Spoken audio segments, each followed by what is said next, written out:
He was blatantly waiting for somebody to say something. Hello and welcome to Fools Rushing STFC podcast. On tonight's episode, we have the final word on the Port Vale post-mortem. We look back at the season that almost was, and we have one or two congratulations to hand out. But as much as the purists aren't going to like this, we're going to start with something non-football related and just wish BTB a very, very happy birthday. Happy birthday, Ben. Happy birthday, guys. Happy birthday. Appreciate that. Like the answer to life, universe, and everything. Right, that's all you've got to say tonight, because we've got a big panel. Let's say hello to everybody else. Starting in the other corner with Craig. How are you, buddy? Yeah, I'm good, thanks, mate. How's you? Yeah, good, thank you. Fresh from signing his 1-year professional deal with Fools Rush In, our new full-time panellist. How are you, Mark? I'm very well, Mr. Fyfie. How are you? Yeah, very well, thank you. There, right in the middle of my screen, looking at his splendid best. Very chirpy this evening. How are you, Woody? I'm very good, thank you. Just beyond. Oh, it's about time I made you laugh during the introductions instead of you keep fucking doing it to me. Not quite his splendid best because the lighting and his screen's making him look a bit blurry, but he is there. Evening, Rich. Evening. And last but certainly not least, living the fairy tale adventure, it's young Ned. How are you, pal? Good, thanks. Good. Oh dear. Everyone seems in very good spirits tonight. We've had a very entertaining pre-record, which everyone was saying, I wish we just recorded this and put it out.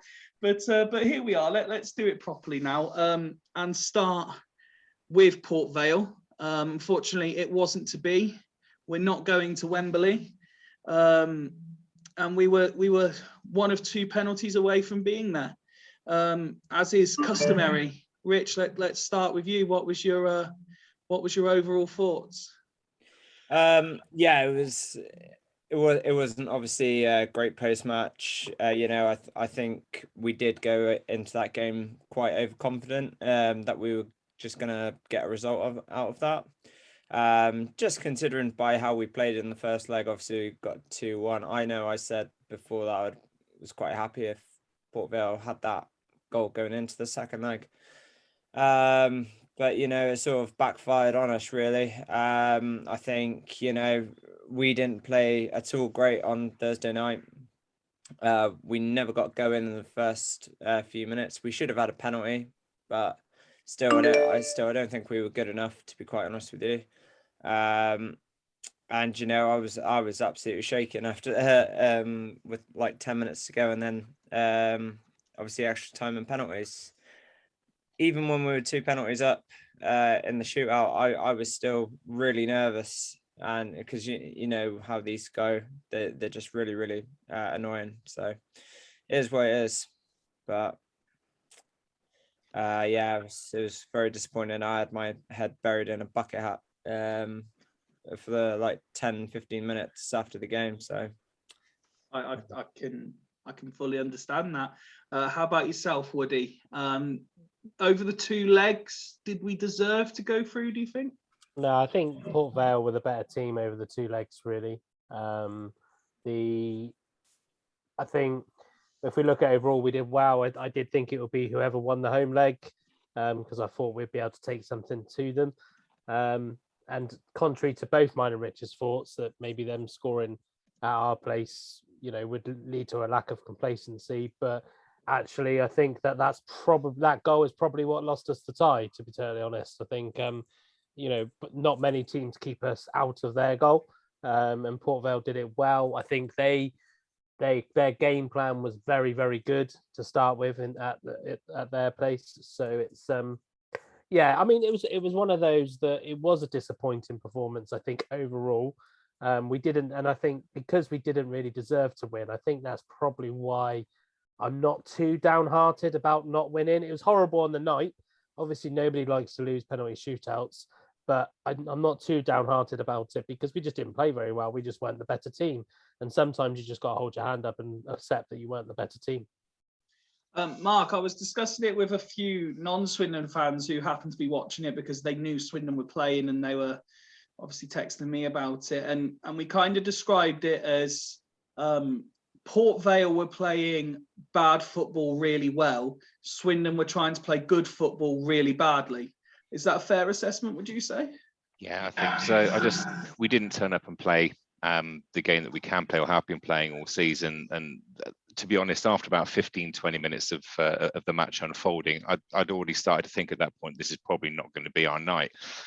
I guess I'm a bit disappointed that we didn't come out all guns blazing and didn't carry that kind of sort of form that we've had in the last few games, into this match being as important as it was. But then at the end of the day, I have to be honest, I was sat there, retrospectively thinking about the season, thinking, do you know what? If someone had said to me at the end of the season, you'd have been one penalty away from making the playoff final at Wembley, based on where we were, as we all know, this time last year, I'd have said that they were absolutely mad. So to have gotten there, how can we be disappointed?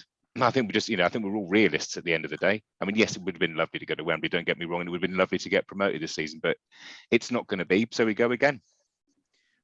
Ben, I think particularly a couple of guys have sort of referenced it there, particularly in the first half, we were, in my opinion at least, sort of non-existent, barring the penalty that we should have had. And I put that largely down to the sheer physicality that Vale were playing with. We just couldn't match that at all. The intensity, the physicality, they were all over us. I think partly that's down to obviously tactics, obviously being at home, being fired up, getting that late goal and wanting to scrap the deficit as quick as you can. They had the bonus of the penalty they got away with, and it was it's the most stonewall penalty you can see. His hand's up there. What else is going to hit? And it's not your day. It's not your day. The goal spurred them on. We did well, actually, just to keep it just 1 down at half time. We kicked on a little bit better in the second half, made a better fist of it. But to be honest, I'm going to give Vale some credit that I don't think there's a team that's defended against us so well this season. We didn't muster one clear-cut chance in an hour and 20 minutes. And this is a team that scored 92 goals in league and cups this season. We've been pretty free scoring and we couldn't burst through. My own personal view, I think she ran out of steam a little bit. We had the same team for 5 games running, 6 games running, including Vale. And for 120 minutes, legs were tired. They were shattered towards the end. After 120 minutes, that full-time whistle came at the right time, because I really felt like they were about to score again, because we couldn't muster 3 passes without them giving away again. So just sorry, Ben. I was going to say, just on that point, you made a very good point there. Sorry, I've interrupted you for a change there. So sorry, I'll put my hands up there. He's been on 2 episodes. Look, he's already learned how this works. No, but just on the very point, the players, a lot of the players that we signed this season, or had retained from the season before, you could argue had quite checkered injury histories. And this is one of the points I'd made to Ali online the other night. I said we wouldn't have got as far as we did this season without a top quality multidisciplinary team behind the scenes. And I know, and people talk about unsung heroes. The guys behind the scenes have been absolutely phenomenal this season. I just think we just need to take our hats off to them, really. Football players aside, the whole setup of the season's been brilliant. No, absolutely, completely agree. Ben, did you have more that you wanted to? Yeah, all I was going to say is the way the game panned out, you can actually take defeat on the chin for the way it panned out, because you said, well, fair play to Vale over the 2 games. They probably did deserve it. The aftermath makes it bitter, pill to sweet, which we'll talk about later, and the way the penalties rolled up, as in, we were 2 pens up. But it's the Swindon way, isn't it? But there's a lot more positives to go into next season, so we're in a good position to push on next year. Well, they are all absolutely points that we'll be coming on to shortly. Ned, I think the fact that Ben said about the same players is a valid one. One of the things I was saying was, like, Williams had maybe a handful of actual 90-minute games across the season. He was usually either subbed on or subbed off. Egbo hadn't done, we'd commented on the last episode, I think, Egbo hadn't done 90 minutes for us since he signed, and there he is doing 120 plus taking a pen. Davison, bless him, he worked his arse off. He was bollocksed at the end. He was struggling, and unfortunately, when he stepped up, he was one of the players that, because of his position, you kind of think he'll score, but just with how tired he was, I was watching it. I was like, oh no, I've got a bad feeling about this. Well, I just think even from the start of the match, I think they all looked mentally fatigued. I think the season's run its course with this game. It was 1 game too far. It's, I mean, you got to feel sorry for the people who missed the penalties, but especially Iandolo. He has been an absolute legend, and for me, you could probably argue for him being our player of the season. But I guess, as it was mentioned on Low Strangers, of all the people to miss the penalty, Iandolo was probably the best because everyone's has so much goodwill and love thrown at him. So I guess that if someone had to miss, that was probably one of the better ones. I don't understand the talk online about Harry McCurdy laughing, because if I was in his position, I think I'd do exactly the same, because it's you either laugh or cry in that scenario. And of course he doesn't want to be crying on his Insta, does he? So I that wasn't a genuine he doesn't give a shit sort of moment. No. It was like, what do I do? I'll laugh because I can't believe that happened. But yeah, fair play to Vale. I have to say, Nathan Smith, their centre back, he was an absolute monster. There's no in both boxes as well. Yeah, absolutely. It looked so dangerous, aggressive. He won everything. I don't think he's the greatest defender I've ever seen, but the amount of effort and concentration and the togetherness of the Port Vale team, it was a good performance for them. But we just looked lost. I think we had to sort of put our cards on the table before 60-70 minutes. We had to get our goals and whatnot before 60-70 minutes, because we haven't got a bench to affect the game. So you look at as you say, like Egbo, you look at all of the players. I mean, bar maybe McCurdy was full of running because he didn't really feature in the game very much, did he? So but bless him, Egbo, he's not played 90 minutes once, and then all of a sudden, as you say, he's played 120 minutes. But yeah, it is what it is, and because we the best team won on the day. I got over it pretty quickly, to be perfectly honest with you. But yeah, this one felt. I was texting my older brother, and I was quite deflated after the penalties, as I'm sure virtually every Swindon fan was. And to his credit, he was able to sort of pep me up again quite quickly, and we would talk about different things. And he's been a Swindon fan longer than I have, and I was like, if I think back to all the other playoff games, this one hits different because it's the first time I've kind of felt a little bit. Not disappointed in the team in the season, just disappointed in the game itself, that we didn't, as you guys say, manage to stamp our game. Craig, I'll come to you. That there are obviously individual moments that I'm sure people will want to discuss, and we'll be coming on to them in just a moment. But on the tie and the game itself, your emotions during and after. Yeah. I was at work and. Sorry, I'm echoing a bit there. I don't know what that was. It's like The Exorcist, wasn't it? Yeah, sorry. Yeah, I mean, I was at work, and obviously because of the job I do, I can't have my mobile switched on. So I thought by the time I finished, it would all be over. And of course, I bloody finished, and it's fucking penalties. So I'm like, I rush over to my car to switch on the radio, and I'm like punching the ceiling when Ward saves those 2 penalties on the bounce, and you think, Christ, you do dare to dream. I think we all were at that point, and then I just couldn't believe it that McCurdy missed, and then obviously Davison, and I guess it was sort of written. It was like a Hollywood script that McCurdy would miss it after being the pantomime villain in the home leg and his banter with the Port Vale fans. And I mean, sort of going side issue, if Ward's not our number 1 goalkeeper next season, I don't know why, who else we should have in. He's proven when he has come in, he hasn't let us down. But yeah, it was just a feeling of, why the fuck do I support this club? It's like, no, you wouldn't put up with this much abuse with a partner, would you? And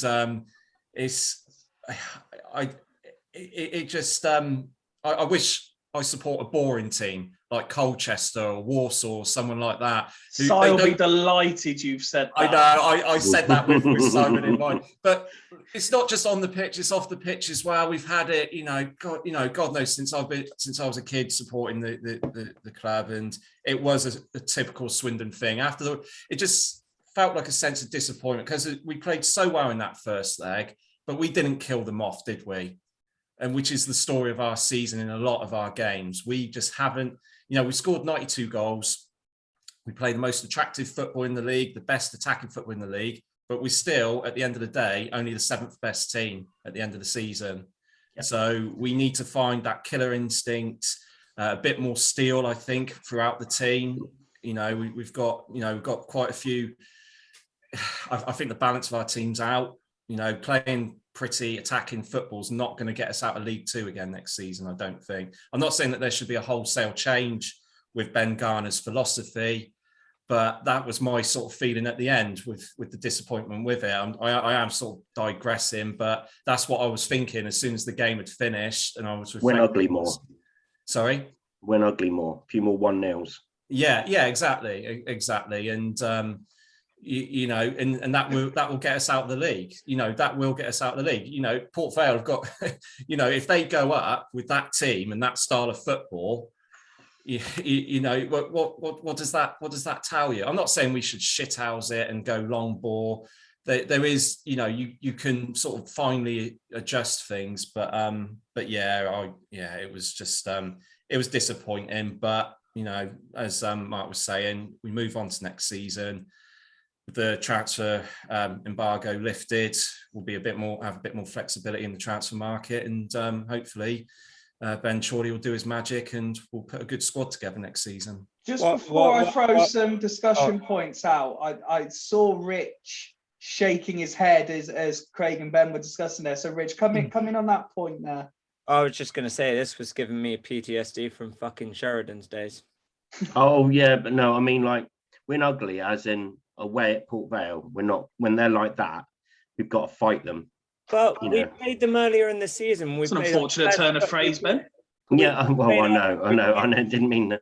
I know what you mean, mate. But we weren't gonna outpass them. The way they set up, you could tell at half time we weren't creating chances. So we needed like a Johnny Lydon there just to give a little bit back, just to win the individual battles, to earn us the right to play football. And we've got fantastic ballers, technically brilliant, but they were kicking us off the park and they were just out muscling us and they weren't letting them settle on the ball. So we need someone to wrestle it back and just give them a fight, earn the right to win it. We don't have those type of players. We sent one to Scunthorpe and the other done his Achilles. I mean, I wouldn't want a full team of that. I would no, but that's that. I never said that. I never said that. I said we just got to finely tune it and not rely. Like I said, the whole full-on attacking pretty football has got us into 7th place. So I see what you're saying. There's got to be a bit more flexibility. I'm not saying we need maybe 1 or 2 players with like the Anthony Grants. I know it's going back to we say that, but not specifically him, but players like him. We need a solid centre back. We need someone like John Joe O'Toole for Mansfield. What a player he's been for them, and he's turned their season around since he came back. And he's a solid, quality player, League One player. He's not the prettiest of players, but he can do that. We need a couple of players like that. That's all I'm saying. Not a wholesale change of the squad or the first 11. Yeah. No, I'm just not sure what Johnny Lydon is going to add. Johnny Rotten. What's he going to be adding to the team? I know. I heard you said it. I was like, no, he played. I did wonder whether anyone was going to question it. Right, I've got a few individual points to pick out from the game. I won't pick anyone specifically. Just jump in it if you want to discuss it.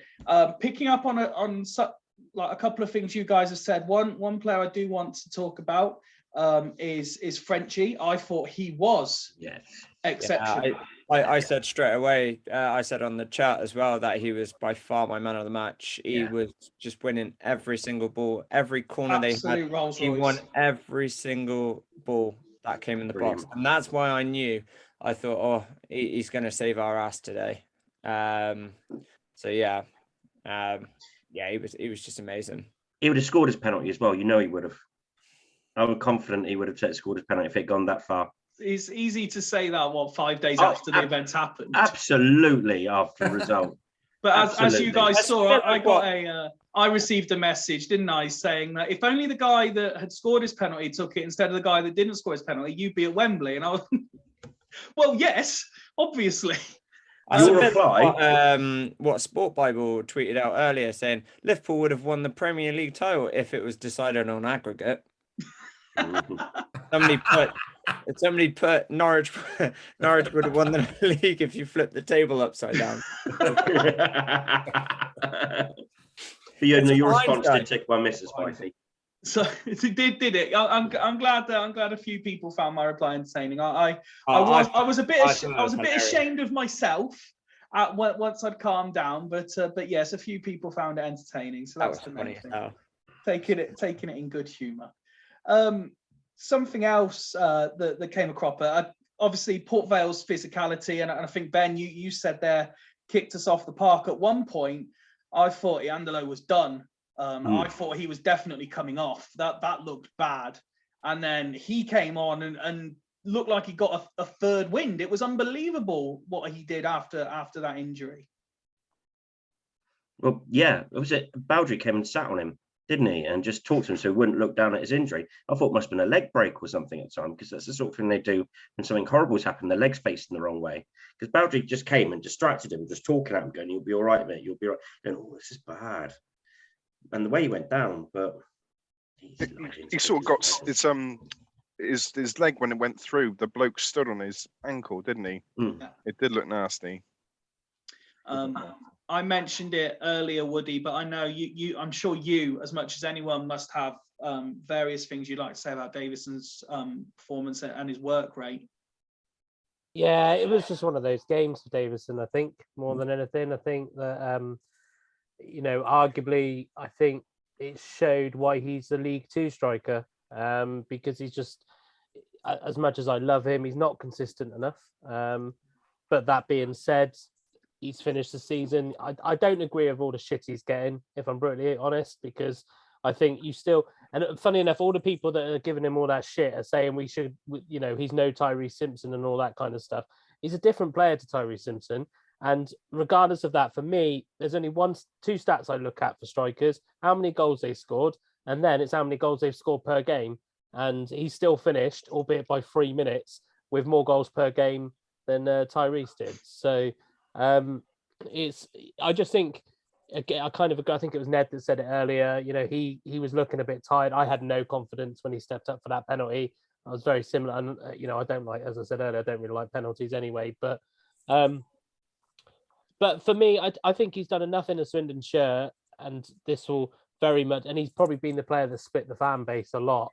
I think he's done enough for us to try and get him next season, but he will need somebody else in there. I think the squad, and Ned nailed it really, the squad depth, I think, is what's done it for us. Okay, I was probably one of the ones that was a bit more confident, that I thought that we hadn't made our subs come extra time, or we hadn't made all our subs, so I thought we might have a little bit more on them. But Davison was the one that needed to come off, I think, because he was absolutely bloody knackered. But the other thing is I can't remember whether it's the defender that Ned mentioned earlier.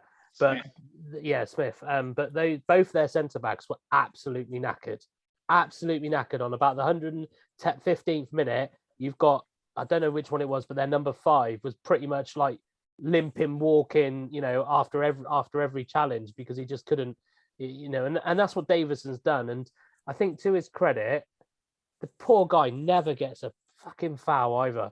He never gets anything, and it really winds me up, because the stuff that gets done against him, if he does it to the opposition, the ref's blowing straight away.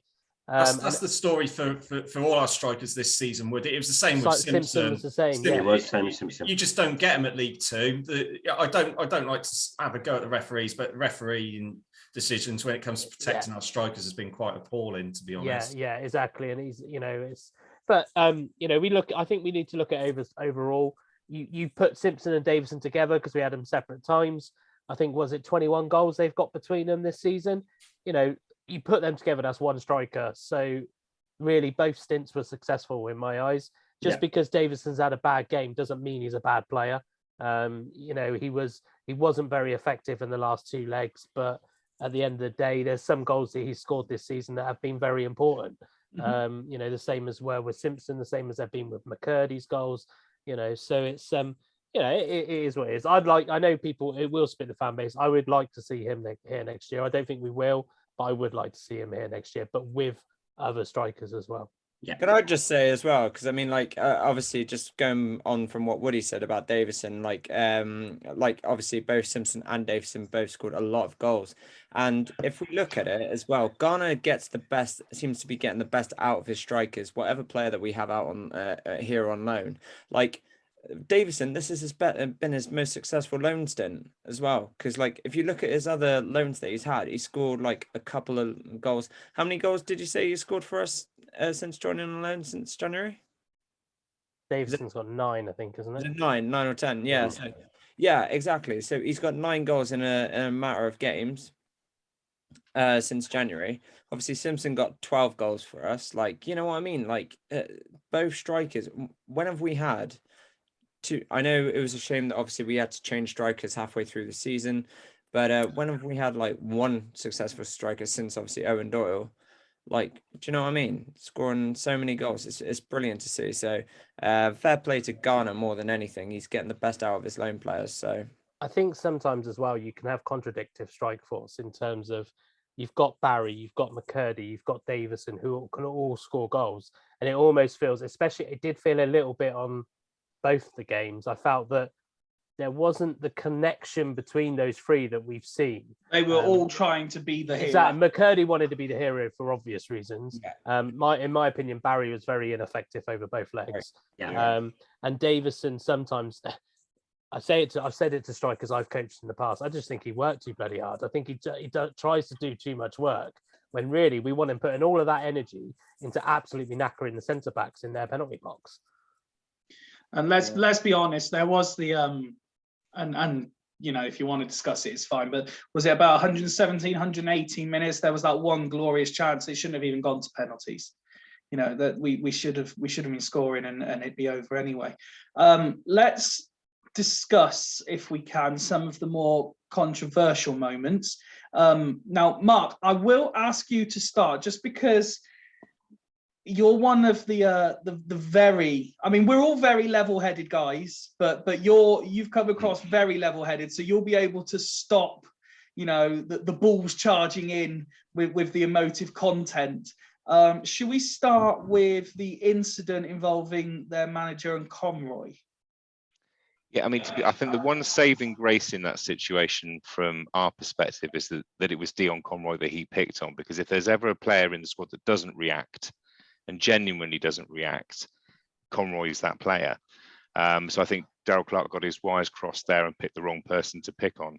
If it had been Johnny Williams, if it had been Harry McCurdy, if it had been Lewis Reed, I think he would have got the reaction that he was looking for, which would have been one of our standard brawls when they all come together, and we'd have seen maybe 2 or 3 red cards, which is what I genuinely think he was hoping for as an outcome.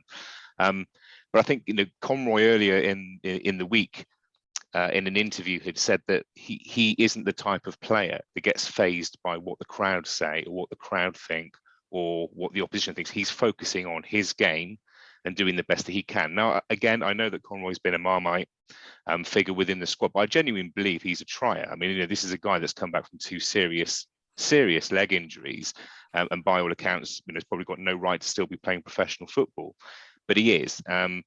And again, like Boundary, the last couple of months of the season, he's turned out to be an incredibly valuable player. And I genuinely hope that we do offer him a contract to stay with us next season in League 2. In terms of Daryl Clark's behaviour, it's absolutely appalling. I mean, I know that, you know, Ben Garner's had a few moments this season where he's, you know, got as emotive as Ben Garner does and got himself in a bit of trouble, but he's not a violent person. I mean, that was just all out thuggery. That has absolutely no place from a coach, no place from a player. And obviously, if you're going to set an example to the fans that are out there, you don't want to see it from the manager of your team.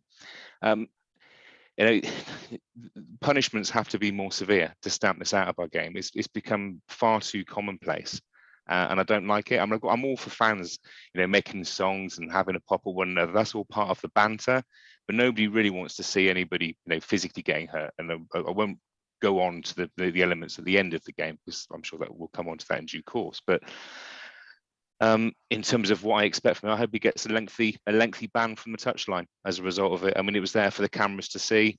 I hope the club get fined. I hope they even, you know, if I'm honest, I would like to see them have to play a couple of home games next season behind closed doors and be made an example of. Simple as that. I was livid. I know it's appalling behaviour. And I'm trying to be as level-headed as I can, but I genuinely am. You can hear not, it, but you're doing a very good job. And I don't condone it. You know, and how his team is set up to play the same way. They're very bully boyish, anti-football on the pitch. And again, no disrespect to Vale, it works for them, and it's got them to Wembley. Is it the type of football I want to see? No. Is it the type of behaviour that I would want to see from, you know, my peers, or take my kid along when, you know, he's enjoyed the football this season so much? You know, the standard of football being played. Would I want him to see, you know, a hark back to the days of the McMahon midfield and the thuggery that went on there? It's just like, no thanks. That, you know, there's, you know, we're not there. You know, the football that we're playing now is a good standard. It's brought the fans in. You know, that's what, and this is the point. I just wanted to go back to what Craig was saying earlier on about maybe, you know, a couple of enforcer type players in the squad is not a bad suggestion. I think, you know, maybe certainly in the centre of defence we lacked a leader over the course of the season, and maybe a slightly older head in the centre of midfield. The rest of it, I think we have to stick with Garner Ball. We have to stick with playing the right way. Yeah. We have to, you know, we play this system to get loan players from higher division clubs, and that served us really well. And, you know, they'll hopefully come back next season. So but on that point, then, is the suggestion, and the obvious question that's going to be asked there is, if Anthony Grant was still around, would he have made much of a difference?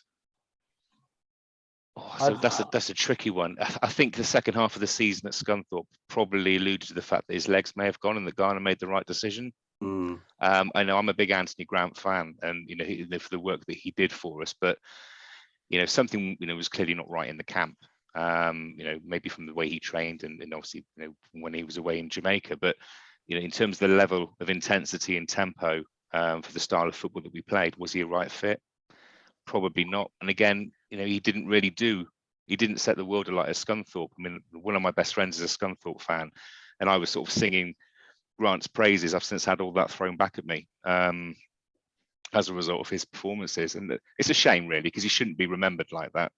And that's why I'd like Boundary to retire now at the top of his game. Back on the original point, does anyone else want to come in on the Clark Conroy situation? Sorry, Steve, can I just add as we're sort of loosely talking about Conroy, I'm so glad that he scored his penalty, because if he'd have missed that, it would have been... He wouldn't have gotten the grace that Iandolo got. No, correct. Like I said, I was in my car and I was like, please, God, more than any other player, I was like, please score, because I know what it would have been like had he not scored, and I'm so pleased he has, and I hope penalty as well next season. Good pen. Yeah.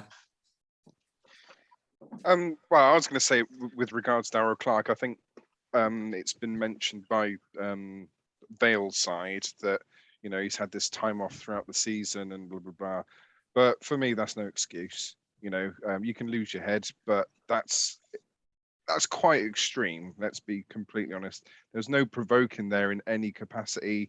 There's absolutely no need whatsoever. And I don't know. It just, yeah, horrendous. I could be wrong here, and you know, I'm purely going off the basis of what I saw. But not only has he obviously had the altercation with Conroy and then caused a completely unnecessary pile-up of coaches, players, etc.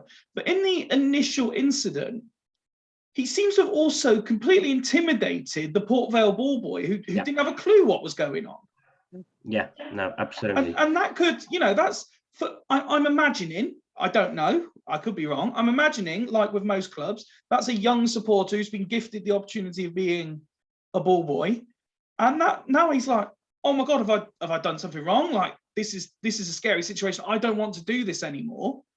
And that could completely change the trajectory of that young fan's time as a Vale fan.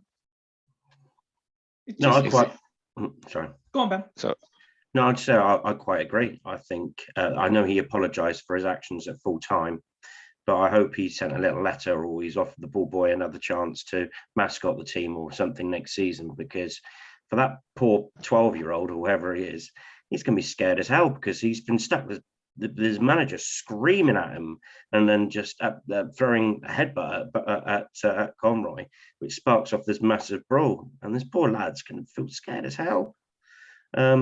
It's not even just him, though, is it? If you think about it, it's any ball boy within Port Vale. Oh, I don't want to be the ball boy next to the dugout. I don't want blooming daggers thrown at me. Yeah, it's FA need to act on that. I think the EFL have been really slow with everything.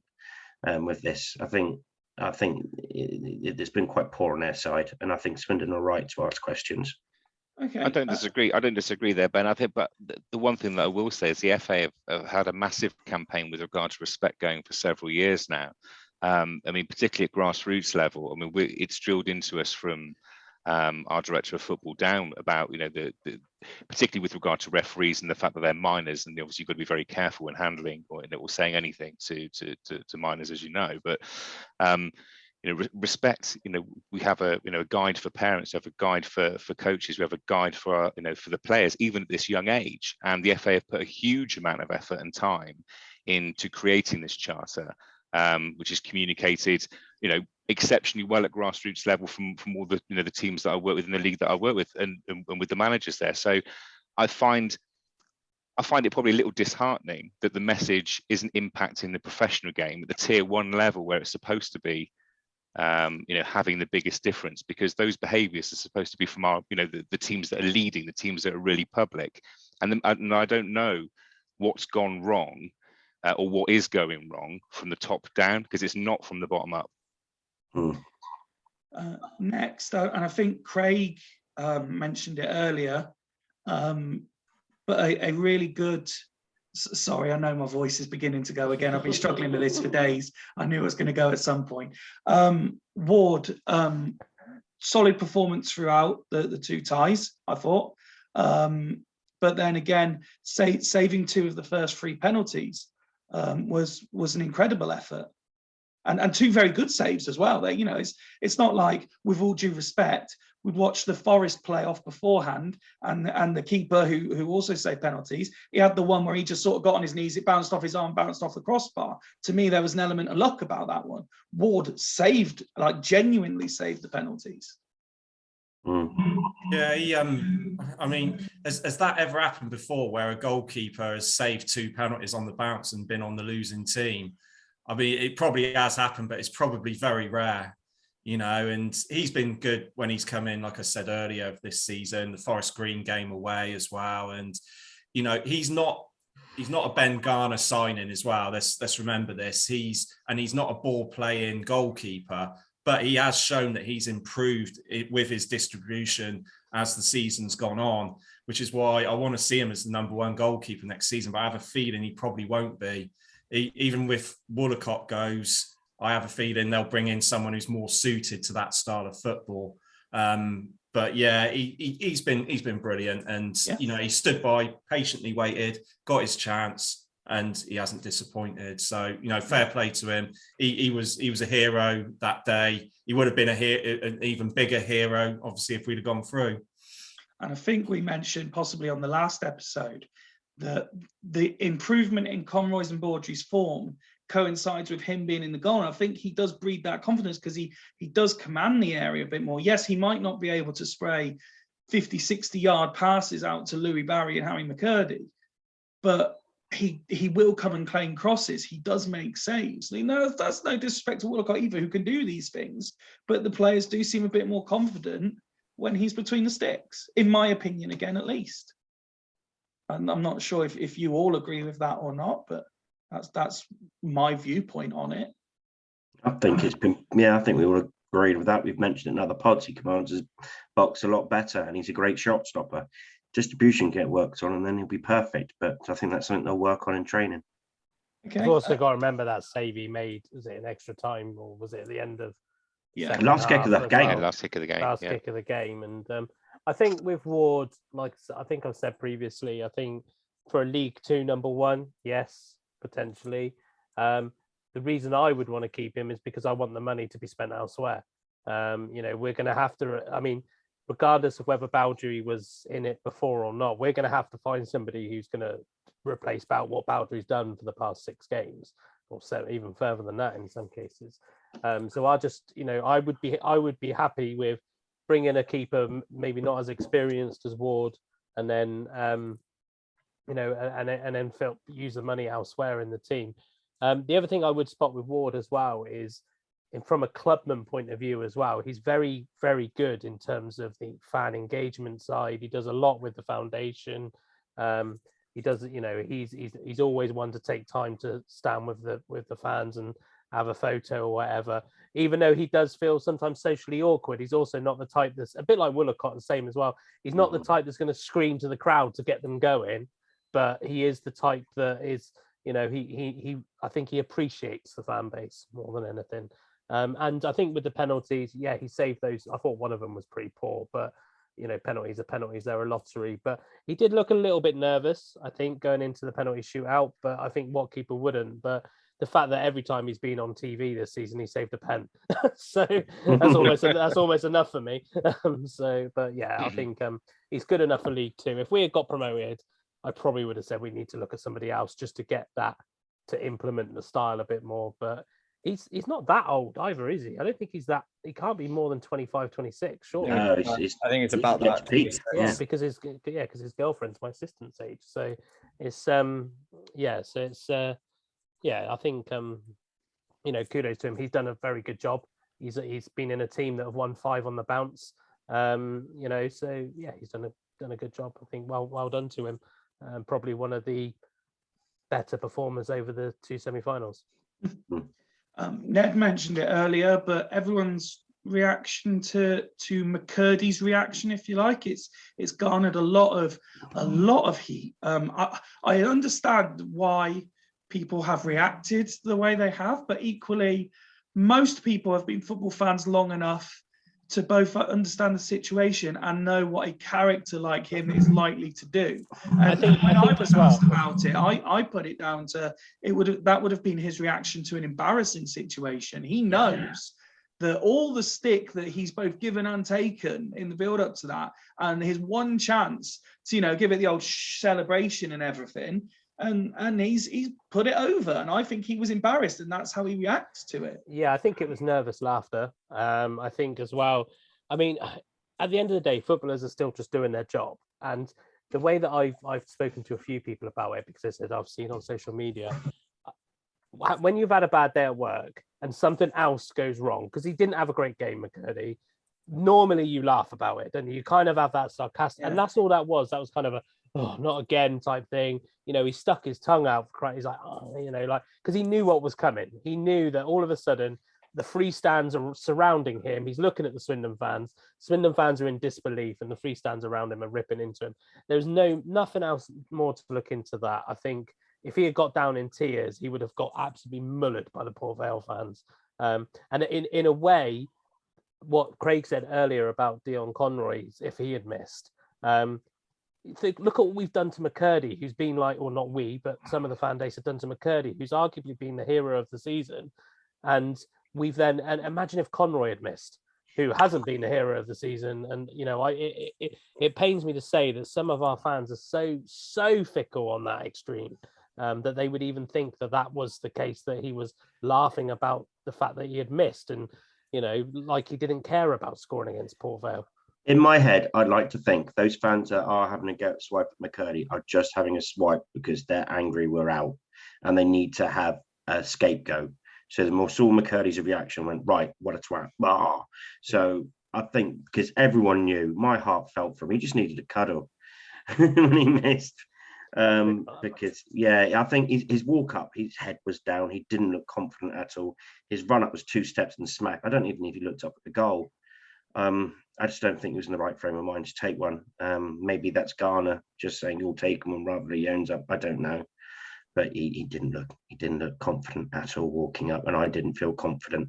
I was expecting McCurdy to stroll up there with a smile on his face, eyeball the keeper, wink at him, and then Panenka it in, or whatever it's called, to a Doherty. Well, actually, when he stepped up, my first reaction was, we discussed penalties, hadn't we? And I can't remember which one of you was. I'm sure one of you said, if it goes, it might be Ned actually.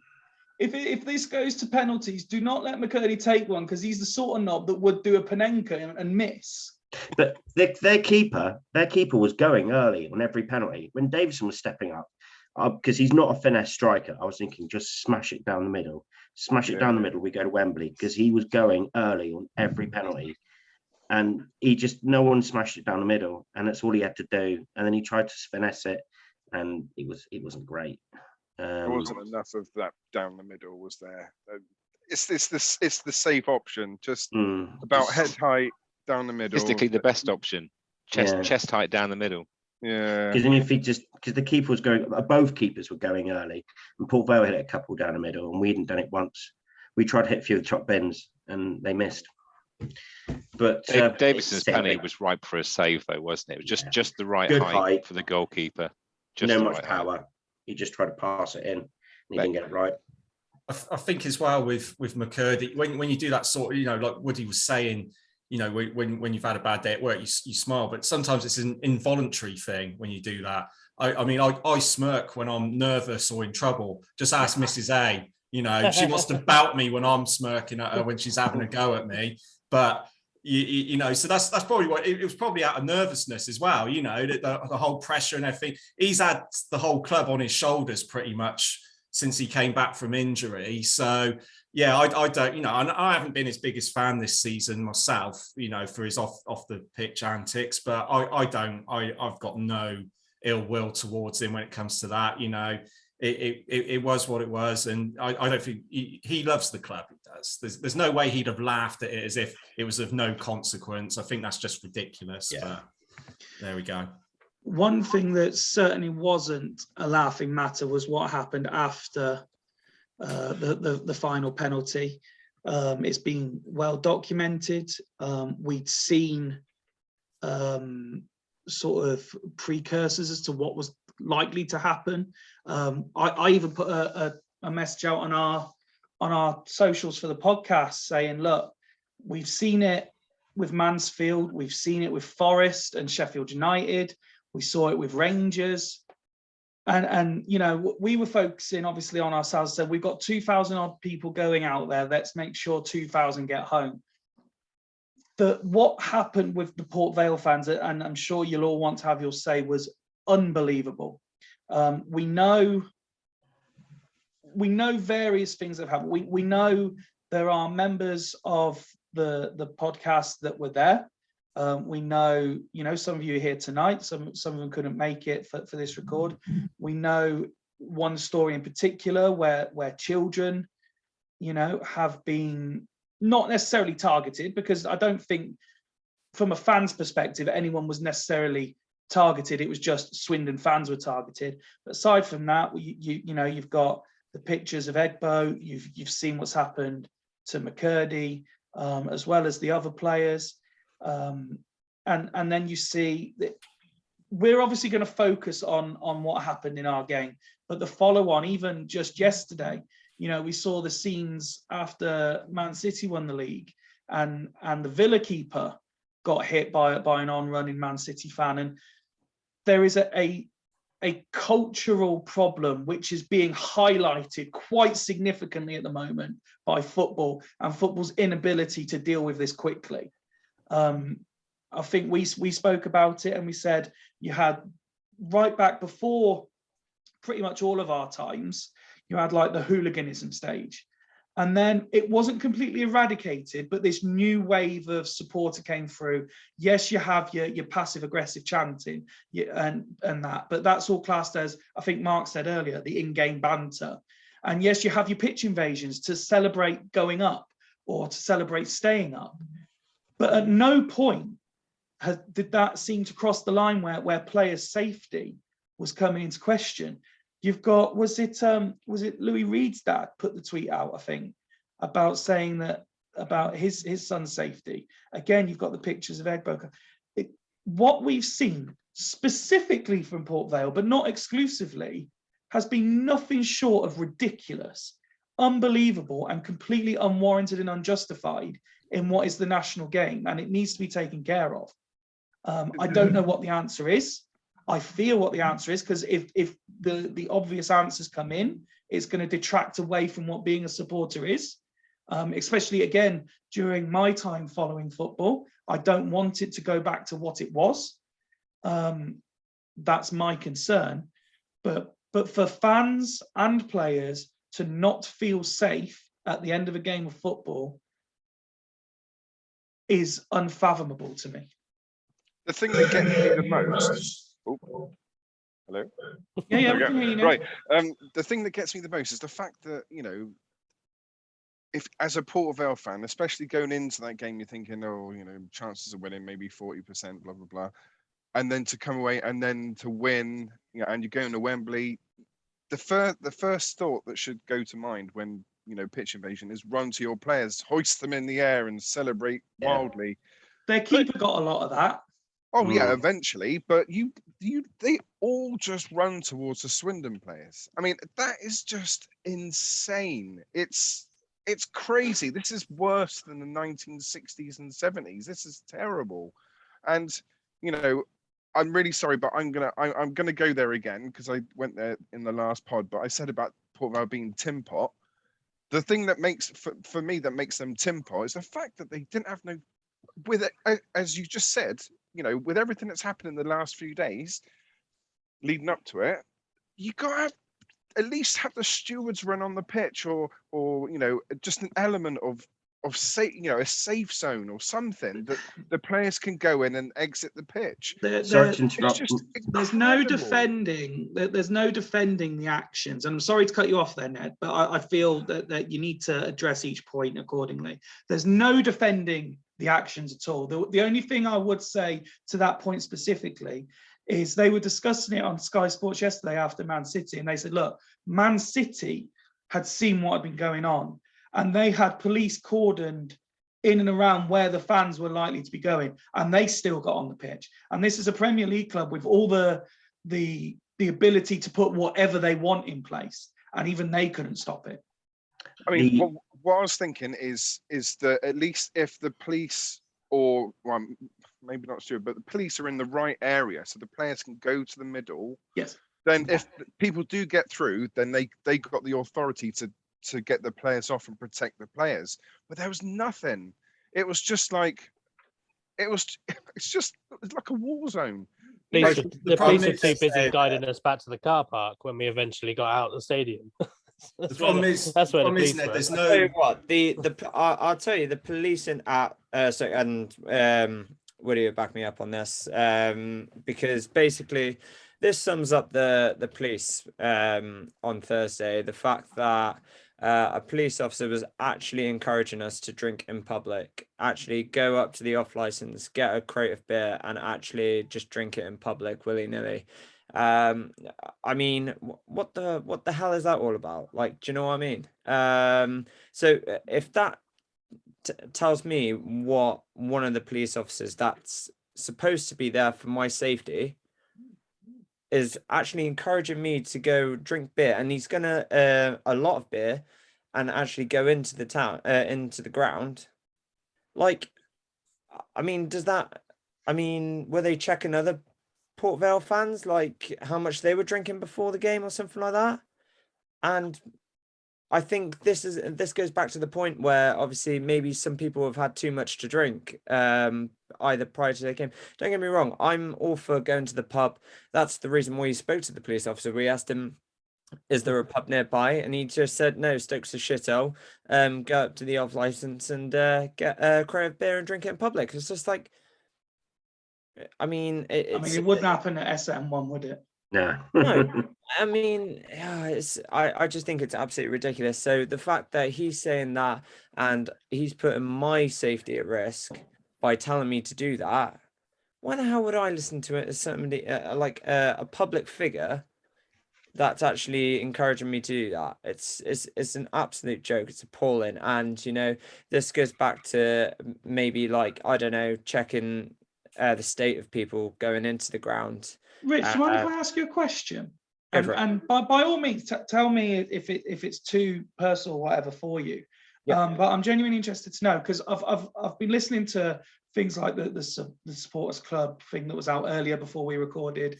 The Sir Tom Broadbent was brilliant again, not long after the game. Do you mind me asking you, did you genuinely feel scared at full time? I'm never really that scared. I mean, like, obviously, if some of the fans were like coming into the actual stand itself, that might have been a little bit different. I was quite far at the back of the stand anyway, so I mean, good thing that Port Vale fans have got short arms and can't throw that far. But on a serious note, though, dinosaur arms. No, but I genuinely feel really, really disgusted about what actually happened to our fans that are lower down in the stand, and the fact that they had to deal with that and everything like that. But it would have been the same if I was down there and they started throwing. Then yeah, it's it's the same scenario. So I think, thankfully for myself, I wasn't in those shoes, but to see some of the people's social media posts and to see that they were actually genuinely scared was actually really, really, it was just absolutely shocking to see. And, like I say, it's got no place in football for this, absolutely no place in football. And, whatever the answer is, I spoke to one of my mates the other day that they're gonna, I don't know, maybe start putting nets back up around the ground to stop people from going. Why should we have to do that? And I don't know where this is also coming from either, where these fans are coming on and hitting players and stuff like that. They're not fans. We've had pitch invasions over the last 10 years, and this very rarely happens. But yeah, we've had 5 incidents in 1 week. Like, what the hell is going on here? Like, So it just seems to be snowballing over. I mean, obviously, you had the headbutt at Forest and Sheffield. Then you had all the players getting absolutely battered at Swindon and Port Vale. Whatever happened at City and Villa yesterday, it's just like, what are people doing? This is a game. Sorry, Woody, you wanted to come in on this as well. Well, I think as well, because obviously I was stood with Rich, and we were quite, I guess, fortunate in the fact that we were quite high up at the back of the stand. But the stand that was getting affected, that was where Joe was, and it's a very low stand, so it's very easy for the the bottles and things to get over into the stand. And unfortunately, like you say, the majority was kids. I do agree. I don't think they were aiming necessarily, because that would be a hell of an aim if they actually were. There's a few things that have really irritated me about the situation. Obviously the stewarding's a little bit of it. You can't help, it's not condoning their actions, but Walsall didn't seem to have a problem with it, and I would say that they've got a lot lower budget and had a lot smaller crowd, and they managed to get our fans off the pitch, and they did the right thing. They blocked off halfway line, they blocked off the players at one point. The other thing was the fact that I don't know if they have yet, because I don't actively follow it, because I've tried not to speak out too much about it. I don't think Port Vale have still acknowledged they actually happened, which I think is the first thing that Port Vale should have done. Yeah, they should have. I'm not willing to accept any. And that. Oh. Oh, no. Back. Another thing is the comments I see from Port Vale fans saying it was only a minority. I'm sorry, it was not a minority. Not a minority. Comfortably, about 30-40% of the over to this. God's sake, it's been all right most of the call. 30% of the. Oh no. Are you doing it to wind me up now? No. Tell me to start off again. Woody, you saying are you doing it to wind me up is the only thing we've heard so far. But comfortably, 30-40% of the players, of the fans that ran on the pitch, came over to do something to either our players or to our fans. And I don't care what Port Vale fans come at me if they ever see this. That is what happened. There was the majority of them, and I don't know who threw the first bottle. I'm not going to say that it was us. I'm not going to say it was them. But the point is, there was more coming from them. So and the other thing is, I do not understand. Pitch invasion was going to happen, I think, regardless of the result. Yeah. Why on earth has the referee told there are players to stand closest to the home fans rather than putting them near the dugout? Because there was going to be a pitch invasion regardless. If you look at other games where there's penalty shootouts and things like that, it always happens. You know, the away club are normally closer to the dugout because, like you say, they can get them off the pitch quickly and things like that. But for me, overriding all of that, it's safety of the players has got to be paramount. And I think, you know, what annoys me is there'll be video evidence, and maybe that's why they haven't spoken out, because it's maybe too involved with the police. But what annoys me is those people that are being guilty will probably get a 3-year ban, things like that. If somebody attacked me in my workplace, they wouldn't be allowed back in my workplace for the rest of their life. So for me, if you've attacked a player or even a fan, you're not back in that workplace for the rest of your life. I don't care whether you've had 6 to drink, whether you've had 3 shandies or whatever. You know, it's at the end of the day, the people that were attacking have probably had their first bloody bash shandy. But, you know, I mean, we got it on the way in, didn't we, Rich? Yeah. You know, the lads shouting at us, you know, 15-year-olds shouting at us, Swindon is shit, blah, blah, blah, you know, and we're just like laughing away at them. And it's just, I've never felt, I wasn't intimidated because unfortunately I've been on the wrong end of some of those situations. But it's, you know, at the end of the day, it was a Tin Pot Club mentality.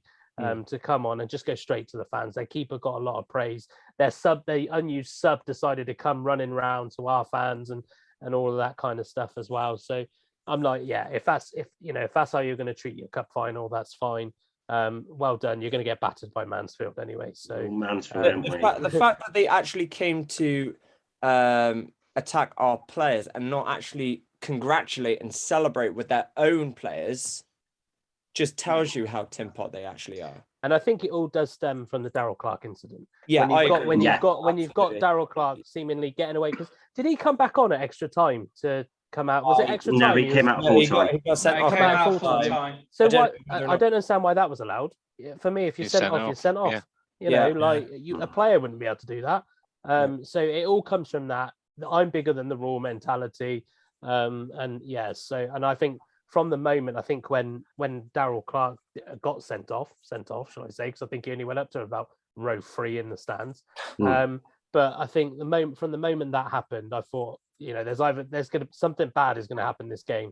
Don't get me wrong, didn't think it was going to be that bad in terms of the fan bases, but it just felt that there was a really horrible mentality after that happened. Yeah, it did spark it, definitely. And just going back to what Ned said about the kids as well, there's a lot of kids that needed treatment, because when they're throwing bottles, all the kids, it's stand room only, all the kids, so they can see, all get shuffled to the front.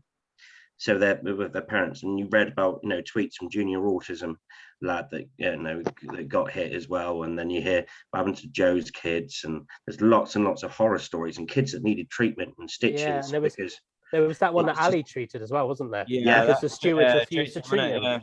He got hit and he was very close to the eye. I mean, that just shows how freaking dangerous this actually really is. Yeah. The fact that somebody could have been potentially blinded from an incident like this is absolutely disgusting. My issue now is football has a problem to deal with now. 100%. Which we hope they will. 5 incidents in 1 week. Unfortunately, I don't believe they will. I think that there will be some sort of T-shirt brought out next year to show that that's not going to happen anymore. And then 12 months' time, we'll be having exactly the same conversation. But my issue is also what happens going forward. And I try not to be one of these that uses the hyperbole and stuff. But Craig and Mark, I'll come to you guys first. I've got a scenario for you both, okay? And the first one, Craig, is say Mansfield win at the weekend, okay? That means Port Vale are in League 2 again next year. Now, I am already reading on Facebook and Twitter, Swindon fans hoping that happens so we can, quote marks, get our own back. That is the complete opposite of what anyone wants to happen. Yeah. Two wrongs don't make a right at the end of the day. You can't. But that's always going to happen. I alluded to it in our WhatsApp chat. This could end up being like a sort of toxic rivalry, like what we've got with Gillingham. Well, I've seen that various places as well. And Gillingham was before my time. I still don't fully understand that rivalry, but people from that time, that's still it kicked off over a similar incident and rain. And I can see that being the case with Port Vale. So no, of course not.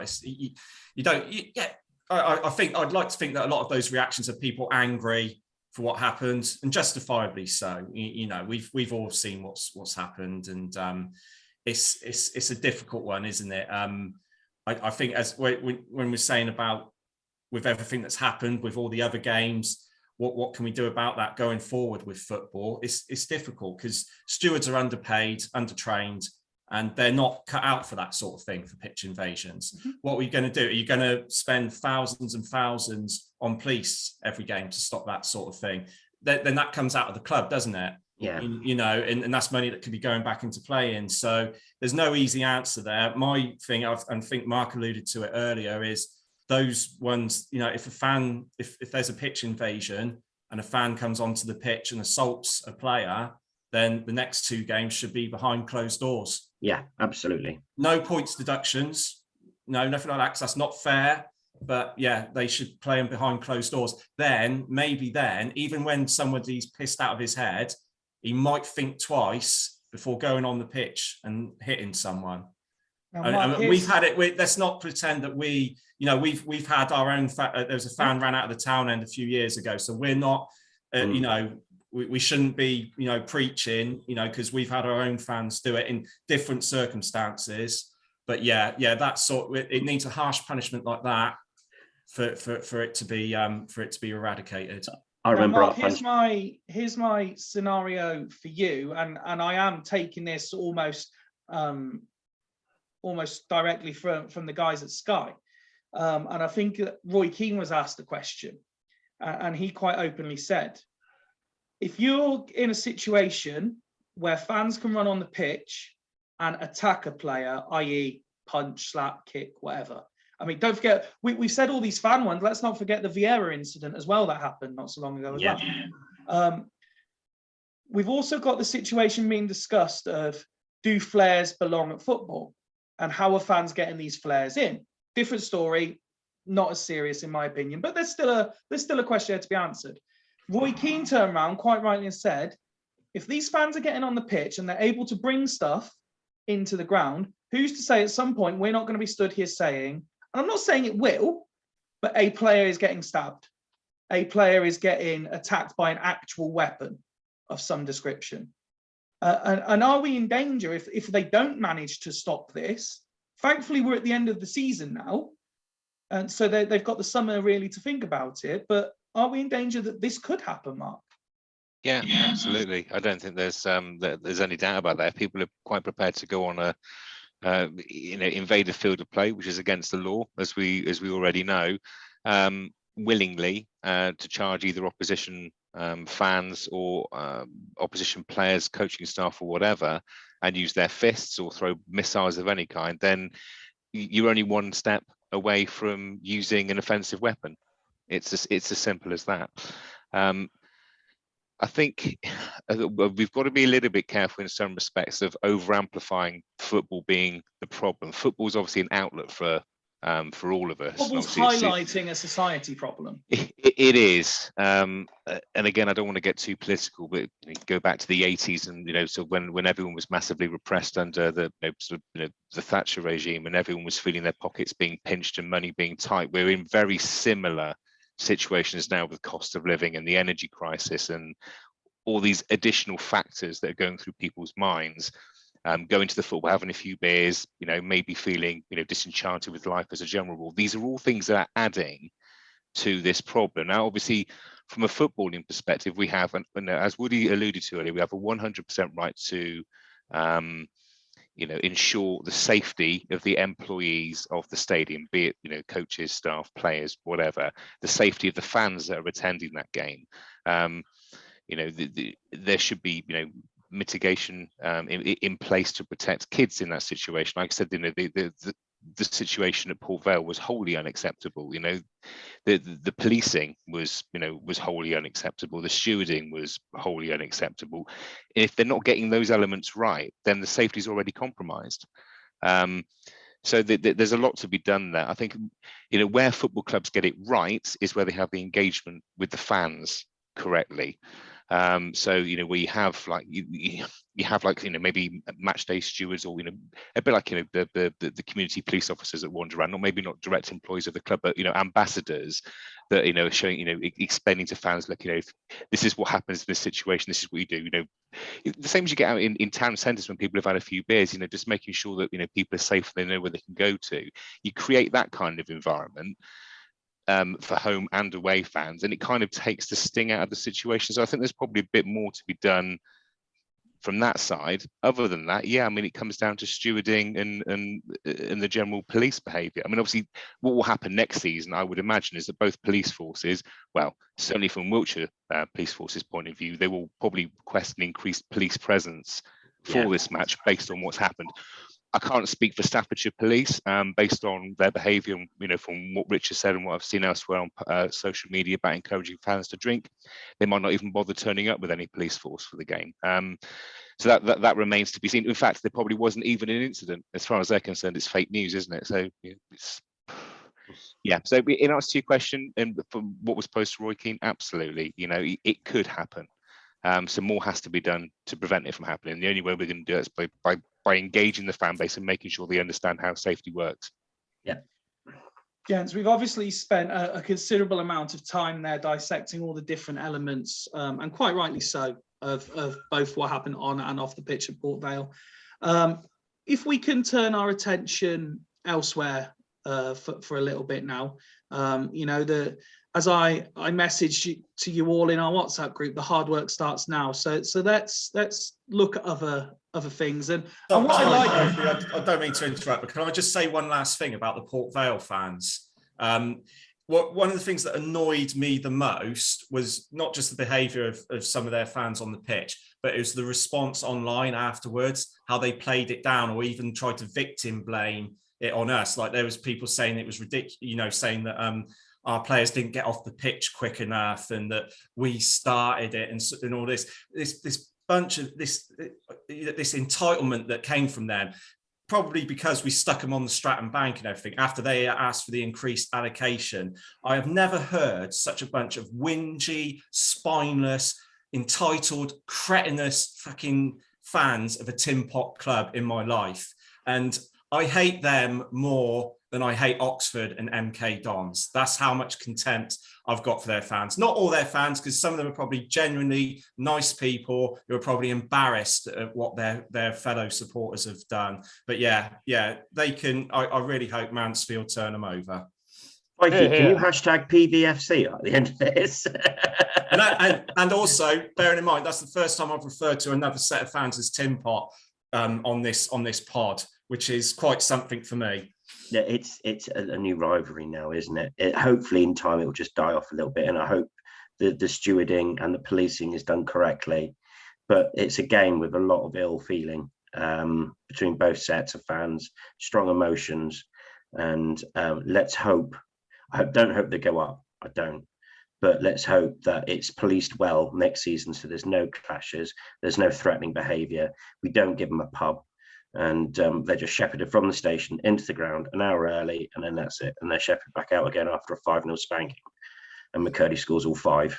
Well, let's be honest. Next season, it won't be for the playoffs, so they're only going to have about 4,000 fans there anyway, and they're only going to take about 200 to ours. So I was just going to say that, Ned. To be fair, they're not going to bring many anyway, so that's all right. Mm. Sorry, Fyfie. I know you wanted to move on, but next season. It just wound me up. That's all. As long as you all feel better now. It's the main thing. I do. It's cathartic. It is. Yeah. What I would like from you all, and I'll go in reverse order as you appear on my screen, which in fact is how you should appear on everyone's screens, given what we were doing off camera, is I'd like you to sum up what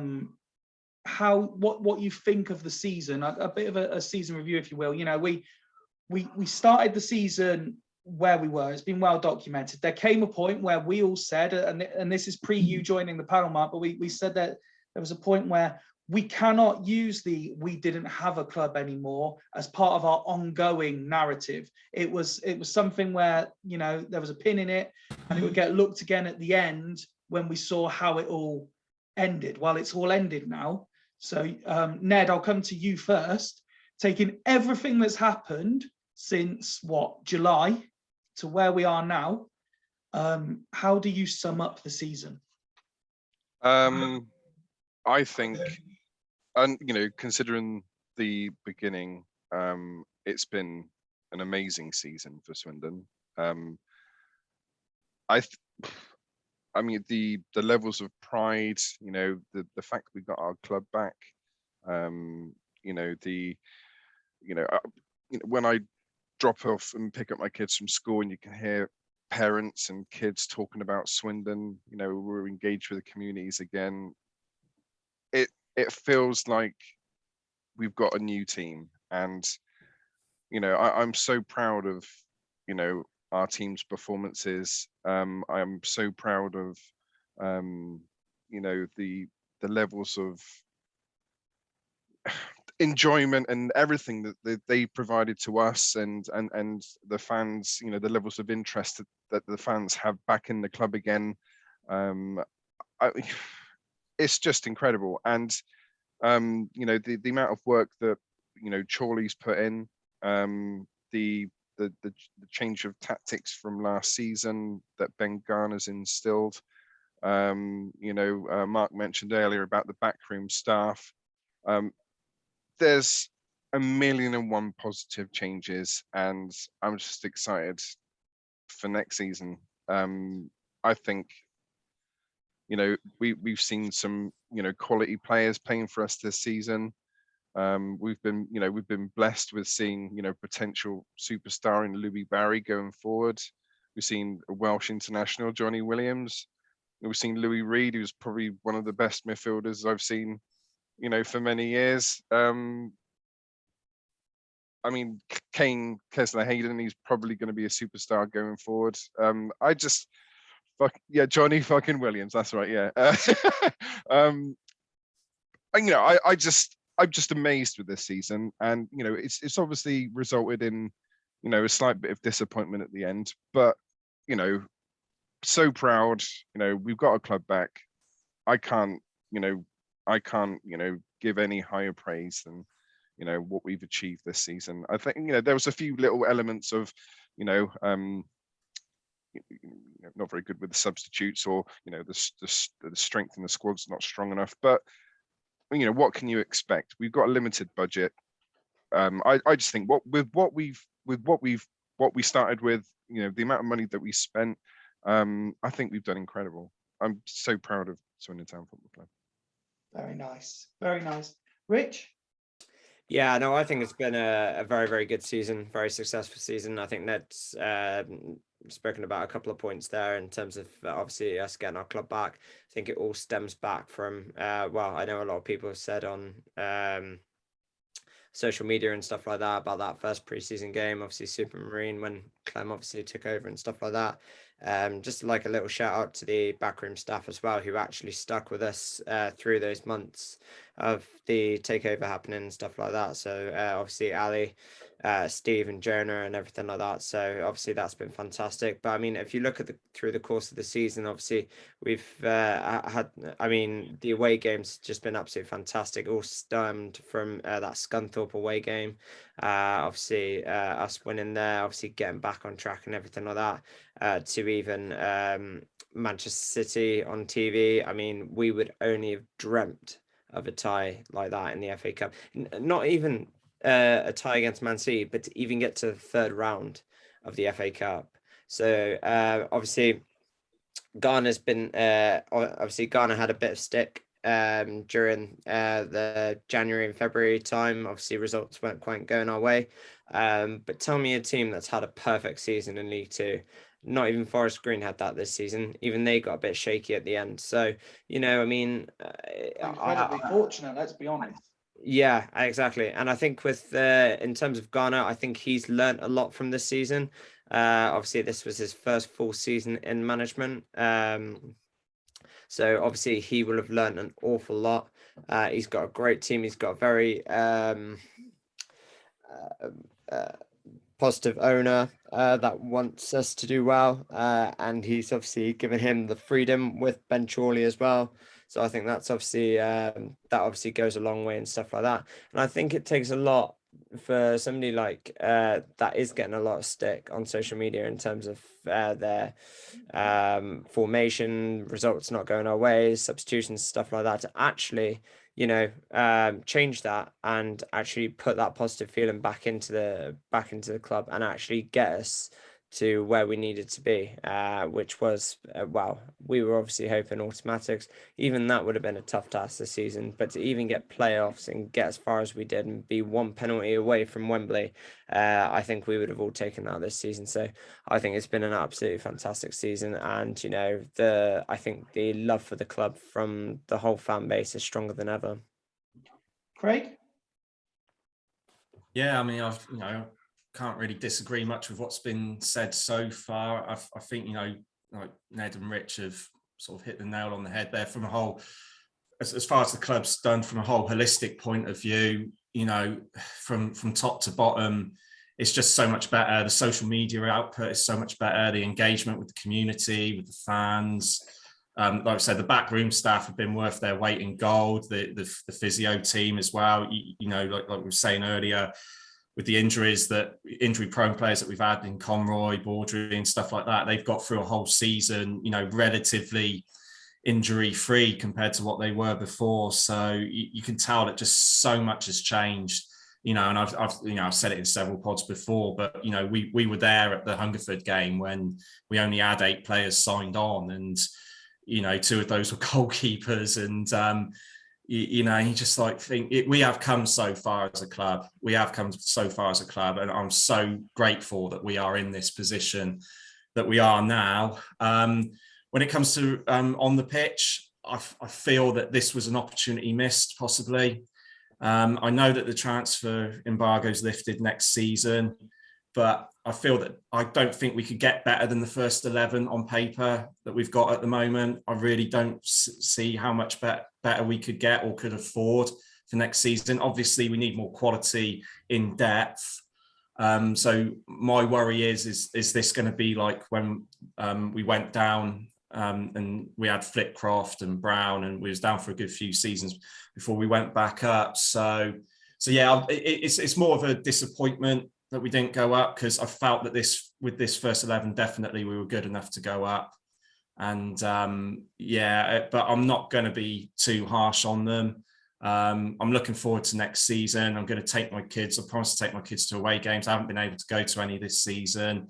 And despite what happened at Port Vale, my kids love going to away games, and and I'm looking forward to that. The atmosphere that the away fans, let's face it, at home up until recently, the atmosphere wasn't great, as we've mentioned before in many other pods, but the away fans, can't fault them at all. When we go away from home, we go in numbers, and we're there, we're loud, people know we're there. So I'm looking forward to savor that again next season.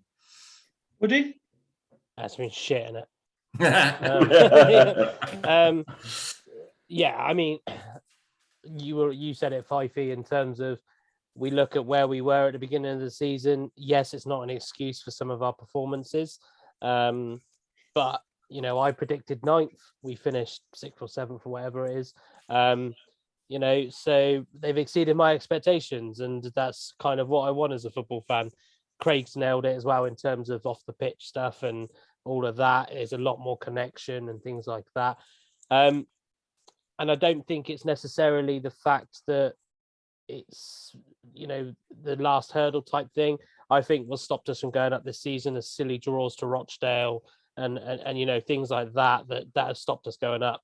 This season. Dominating games away at Crawley and losing. Yeah, exactly. Yeah, it's so yeah, I think I'm happy with the season. I think happy with the season. I think it's been successful in a way of you know, where we were, we only had 8 players on with two weeks left. You know, so there's credit. The backroom staff have done brilliant. So what I would like to see, I'm looking forward to next season. I want to see what that backroom staff can do with a budget, and can do when they've got a full preseason. Because if we end up bloody tin potting it next year and doing really shit, there's no excuses next year, in my opinion. You know, we should have one of the highest budgets next season. So it's if we've got the money behind us, we've got the fans behind us, I don't see us declining too much in attendance. So yeah, there's no excuses. So I'm excited for next season. You know, my daughter wants to go to a few more games as well, similar to Craig's kids. You know, and she's very rarely went beforehand. So she'll be one of those yobs raiding the pitch probably. But yeah, so it's good. It's good where we finished. I think we can look back and we can say it has been a successful season. Maybe we put our rose tinted glasses on a little bit too much when we thought we were guaranteed to go up because we got in the playoffs and we got Port Vale in the playoffs. But you know, at the end of the day, I'm happy with it. We didn't go down. We went against the odds. You know, so you know, fair play to the guys. And obviously, I'm from a personal bias point of view, the first owner to take Swindon Town women under the banner as well. So you know, they get the hats off from me. Mark? Yeah, well, it's hard to add much to what's already been said, but I think I'll try and sum it up in a couple of sentences. The first one being, I don't think in more than 30 years of following Swindon that I've ever felt as connected to the club as I am right now. And that's at all levels.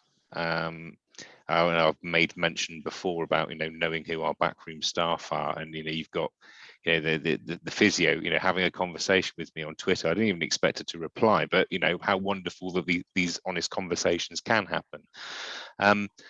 You know, from a footballing perspective, yeah, we've been spoiled a bit this year. You know, the expectation this year at the start of it was, you know, well, if we manage to stay in the Football League, we'll have done a good job. We got clearly those expectations changed very, very quickly. But at the end of it, if somebody said to me, look, you know, you're going to finish in the playoffs, one penalty kick away from Wembley, and you're not going to quite make it this year, would I have taken that after last season? Hell yeah, who wouldn't? And who's to say next year, you know, we've got to be aiming for the autos, and I'm game. I think we'll do it.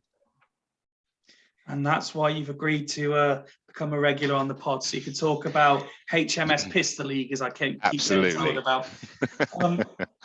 Ben, certainly not least of all, your overriding views on the season, please. I think I echo what everyone else has says. I think that the foundations have been laid. I think it's corny to say, but this is just the beginning.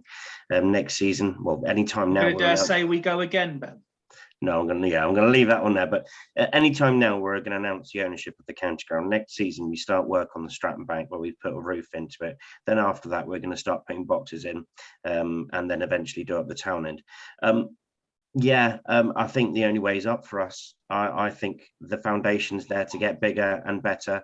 I think the fan base is going to maintain roughly about 10,000 next season. Season tickets started pretty well already. I think we can. I've got a terrific manager. I think we've got a fantastic owner. We've got an amazing sporting director of football who seems to be putting up rabbits out of his hat left, right, and centre. And I have full faith that he'll do it again next season. Whether we do lose some of our stars, and we may well lose one or two of them, but I think we'll go again strong. And I think we've got a real chance of bettering what we did this season. But we'll wait and see. Yeah, no, definitely. I think for me personally, there are elements of what all of you guys have said there that I'm completely on board with. I think if you look at July to now, it's you know, unbelievable really, that what has happened in that sort of 10 months or so. I agree with Craig in the sense of when I look at, and it's one of those cliches that we like, football is not played on paper. I think the squad, as it in its entirety, every player we've had over the course of this season, there was a potential there, and I think yes, there was a missed opportunity. I think we could and probably should have gone up this year with the players we had, but it wasn't to be. You know, it doesn't always work like that. People will say you can throw money at it. Let's face it, it hasn't worked for Salford. You know, that they haven't gone up. They've never even made the playoffs, and they've been throwing money at it for a long time. There are teams with decent budgets for this division who are getting nowhere near what they want to achieve.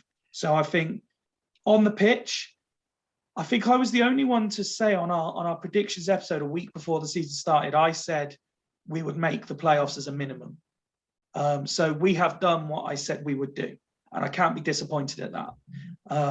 I think, like I say, that there was an opportunity to do more, but I'm like Woody. I think I'm pleased to the content end with how the season's gone.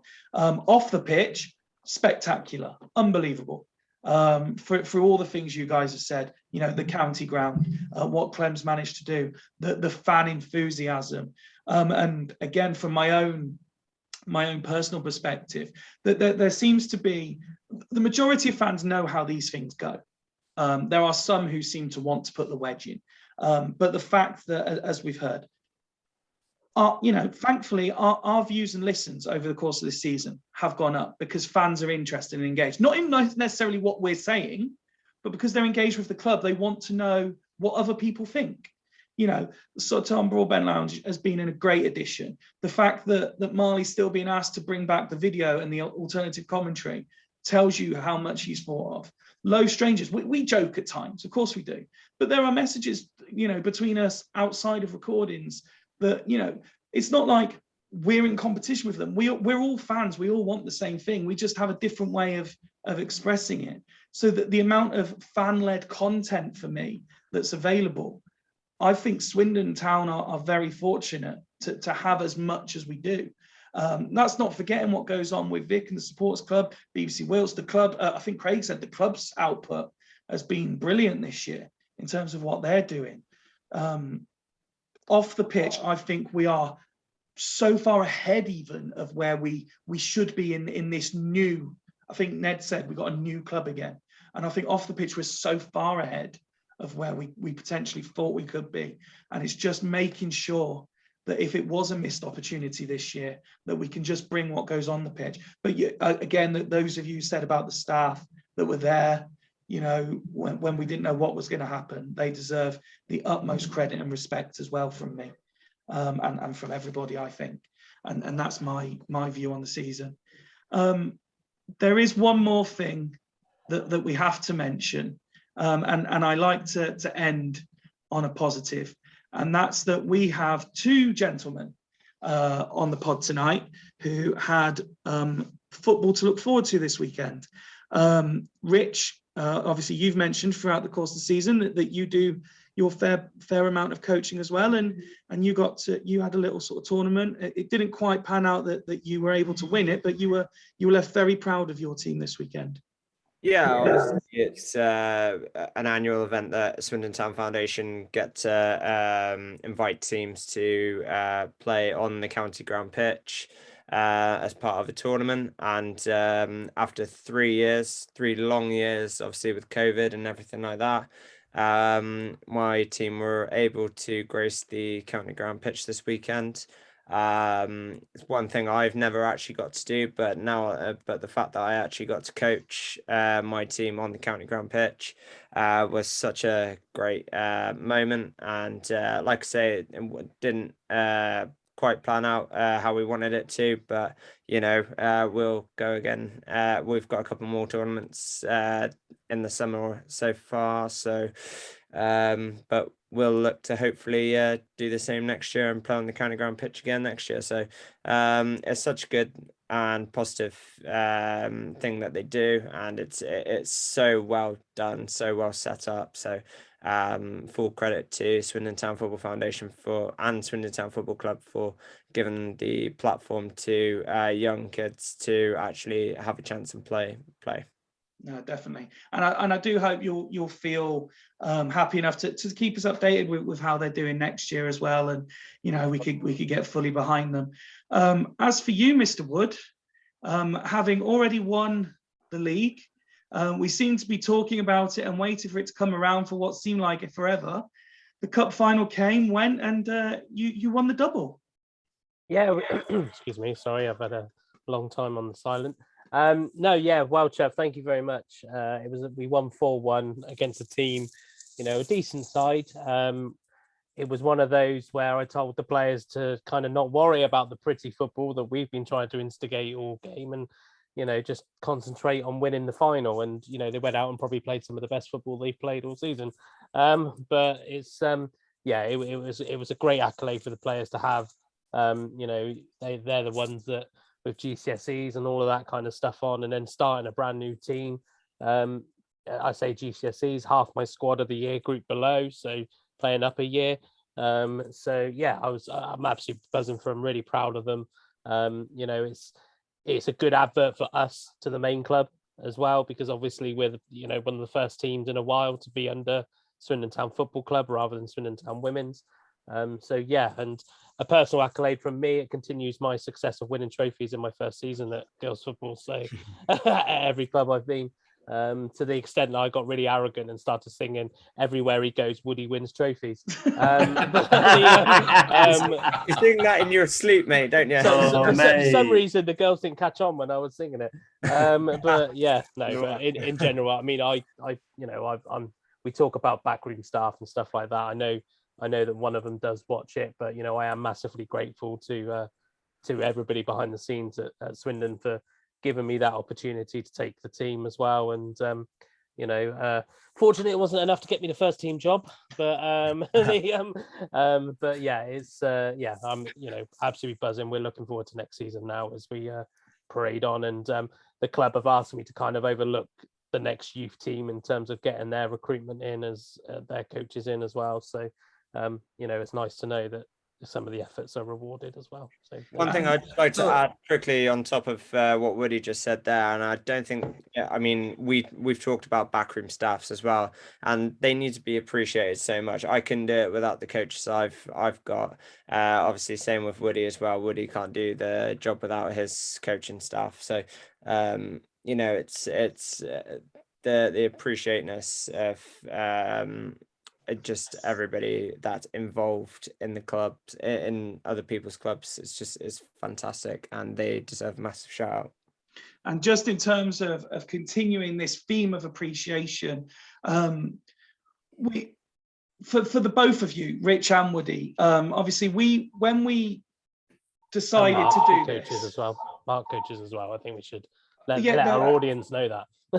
Mark does coach, which we found out very recently. But and Mark, hopefully, as your time with us develops, you'll be happy to let us know how things are going as well.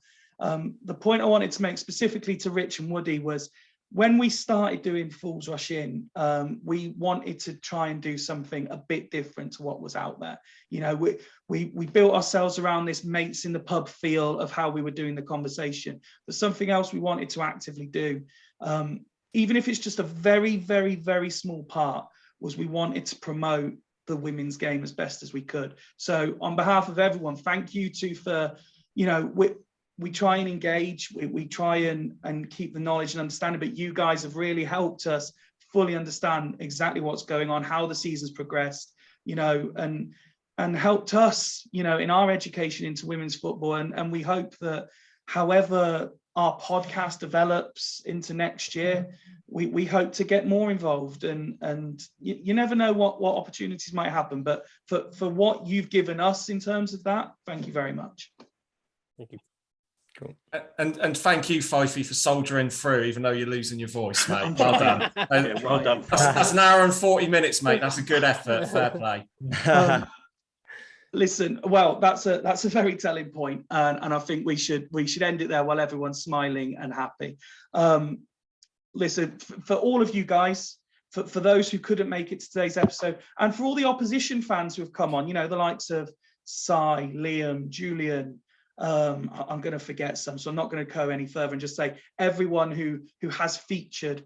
over the course of this season. Thank you very much. I really do appreciate all of your time. It's a huge highlight in my week, whether we do 1, 2, 3 episodes. It's a huge highlight in my week talking to you all, having opposition fans. And needless to say, we have big plans for next year. You know, we're looking to really improve what we're doing. We're looking to develop what we're doing. We're not going to change the feel because this is what we're about. But there are going to be certain changes. There's going to be new people. I'm hoping, you know, the metaphorical offers have gone in, but particularly Rich is negotiating his contract for next year. Woody wants a new laptop so that we don't have to keep doing this. But we have plans, and we want fans to be involved in that. If you want to join the panel like Mark has, then get in touch. Please keep sending in your questions. Please keep engaging on socials. This is what we're here for. And we're not taking a summer's break as such. We're going to keep doing at least 1 episode a week, I think we decided. We'll try and keep it to the Monday night records, I think, as best as we can, but that's down to availability. You know, the summer will allow the flexibility. We have games that we want to play. We have some serious conversations we want to have. And it all leads up to what we hope will be a promotion winning year next year. It wasn't to be this year, but we will go again. From everyone at Fools Rush In, thank you very much for watching and listening. We really do appreciate it. Goodbye.